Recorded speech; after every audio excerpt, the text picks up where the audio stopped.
Closing the breach is our primary goal. But I hope we might also discover what was used to create it. Any artifact of such power is dangerous. The destruction of the Conclave proves that much. You don't think whatever created the explosion was destroyed in the blast? You survived, did you not? The artifact that created the breach is unlike anything seen in this age.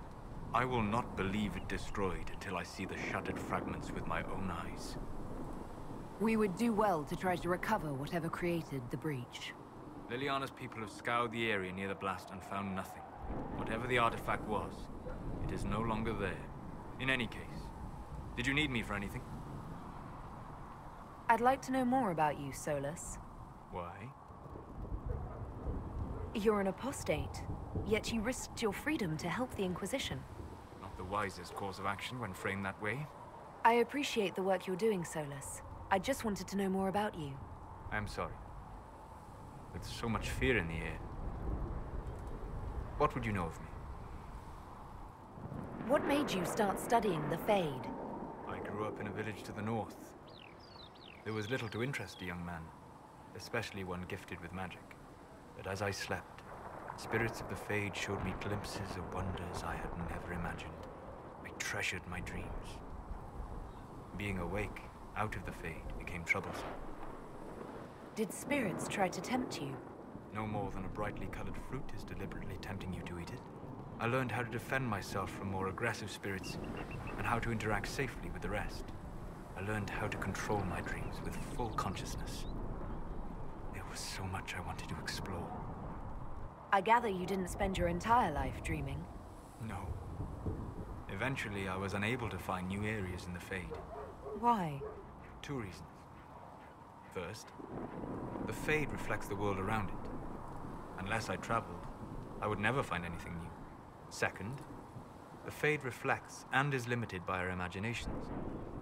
To find interesting areas, one must be interesting. Is this why you joined the Inquisition? I joined the Inquisition because we were all in terrible danger. If our enemies destroyed the world, I would have nowhere to lay my head while dreaming of the Fade. I wish you luck. Thank you. In truth, I've enjoyed experiencing more of life to find more of the Fade. How so? You train to flick a dagger or an arrow to its target. The grace with which you move is a pleasing side benefit. You have chosen a path whose steps you do not dislike because it leads to a destination you enjoy. As have I. So you're suggesting I'm graceful? No. I am declaring it. It was not a subject for debate. You said you'd traveled to many different places. This world, or its memory, is reflected in the Fade. Dream in ancient ruins, and you may see a city lost to history.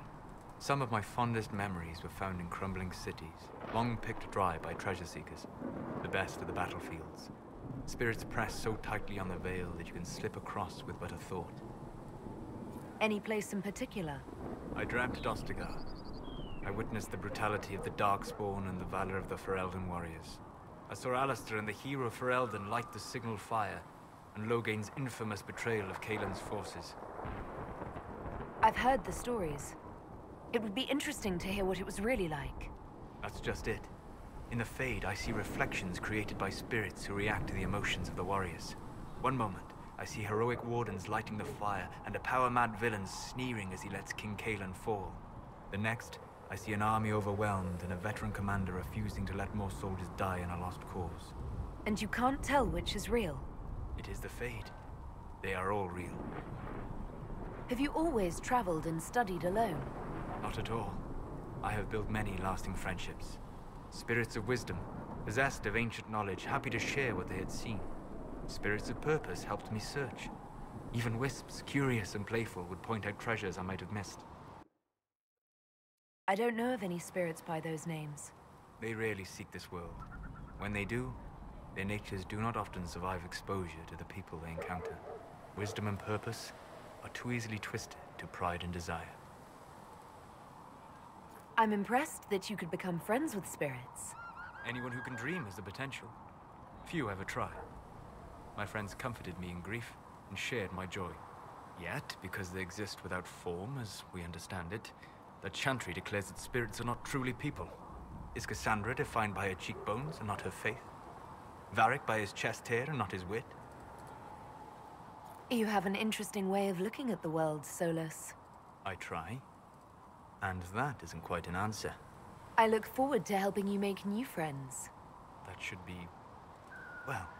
That isn't quite an answer either. We'll talk later. Goodbye.